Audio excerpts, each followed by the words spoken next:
Welcome back to Raised by Coupons, where the thermostat never breaks 62 between October and April, and the ice in your drink stays ice, and every dollar is forced to perform beyond its design limits. I'm David, formerly a child, now a survivor of elite-tier Wisconsin cheap parenting. Let's begin. Episode 1, The Indoor Fire of 2012. My parents are so cheap they invented indoor camping. The Great Fire of 2012. You know your parents are cheap when they decide heat should be free, and the apartment fireplace becomes a primary heat source. We didn't buy firewood. We foraged for it. No yard? No problem. Wisconsin creates fallen branches every 6 seconds. My dad dragged home logs from places that were, let's just say, public. He cut them at his parents' house with tools older than Social Security. Then he stacked all the wood on our second-floor balcony like we were preparing for Ragnarok. And because the wood was covered in snow?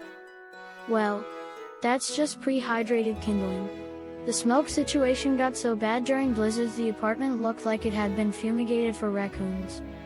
And to keep the smoke detector from screaming, Dad put a plastic sandwich bag over it. Not a new one, oh no. It was one he washed out with fresh snow, shook dry, and secured using a rubber band he saved from the bank when they wrapped a pack of singles for him. This was engineering. This was innovation. This was poverty science. And yes, this is 100% true. Episode 2, When Ice Doesn't Melt Indoors. My parents are so cheap the ice in your drink survives the night. At my parents' house in winter, the ice in your glass doesn't melt. Not figuratively. I mean literally. The room is so cold the ice enters hibernation and waits for spring. But don't worry, to save the energy bill, they would put your drink in the refrigerator, because the fridge would work less if ice is put inside it. Every drink was on the rocks because everything was the rocks. Episode 3, Gas Pump Detective, the sport. Gas Pump Detective, Wisconsin's cheapest athlete.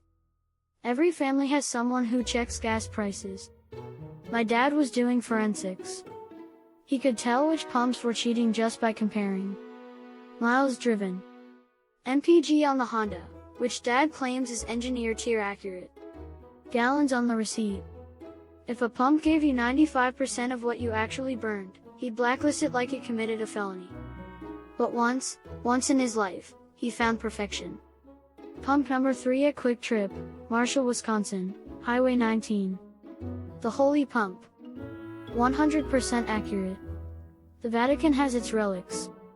We had Pump 3. He talked about it like a sacred place. Pump 3. She's an honest pump. This is what happens when you raise a child in the cheap Olympics. And this is why I hypermile. Episode 4, First Hour Free Parking, the Master Stroke. How to escape paying for parking using only fear and improv. At every clinic, every hospital, every office building, if the first hour was free, my parents treated time like nuclear fuel rods. You don't waste them. My dad once lost a parking ticket, went to the gate, pushed the button, got a fresh ticket, and escaped the lot without paying. Under 15 minutes, free.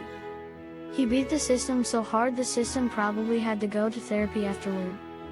Episode 5, Costco Sample Warfare. Costco Samples, the family meal plan. My parents didn't go to Costco to shop. They went to eat. It was the only restaurant where tipping was illegal. They made multiple laps like seasoned marathon runners. If the sample person rotated flavors, that was an entree tasting menu.